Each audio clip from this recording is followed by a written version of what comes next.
संत गाडगेबाबा अमरावती विद्यापीठनं परीक्षा आणि निकाल प्रक्रियेत पारदर्शकता आणि गती आणण्यासाठी मोठा निर्णय घेतलाय।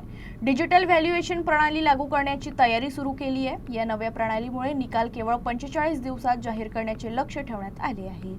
विद्यापीठ प्रशासनानं रूसा योजना अंतर्गत अद्ययावत डिजिटल मूल्यांकन केंद्र उभारण्याची प्रक्रिया सुरू केली असून 30 एप्रिलला ई-निविदाही काढण्यात आली। नवीन प्रणालीमध्ये विद्यार्थ्यांचा उत्तरपत्रिका स्कॅन करून त्यांची डिजिटल प्रत तयार केली जाईल आणि ती विश्वतज्ञ प्राध्यापकांकडे ऑनलाईन पद्धतीने तपासणीसाठी पाठवली जाईल। त्यामुळे प्राध्यापकांना अमरावतीत प्रत्यक्ष उपस्थित राहण्याची गरज नाही। अमरावतीसह अकोला, यवतमाळ, बुलढाणा आणि वाशिम या 5 जिल्ह्यांमध्ये स्वतंत्र डिजिटल केंद्र उभारली जाणार आहे। कुलगुरू डॉक्टर मिलिंद बारहाते यांच्या मार्गदर्शनाखाली ही प्रणाली कार्यान्वित केली जात आहे। या प्रणालीमुळे गुणांकनातील मानवी चुका कमी होणार असून पारदर्शकता वाढणार आहे। तसेच पुनःमूल्यांकनासाठी विद्यार्थ्यांना त्यांच्या उत्तरपत्रिकेची स्कॅन प्रत थेट ईमेलवर मिळणार असल्याने निकाल प्रक्रियेत मोठी सुलभता येणार आहे।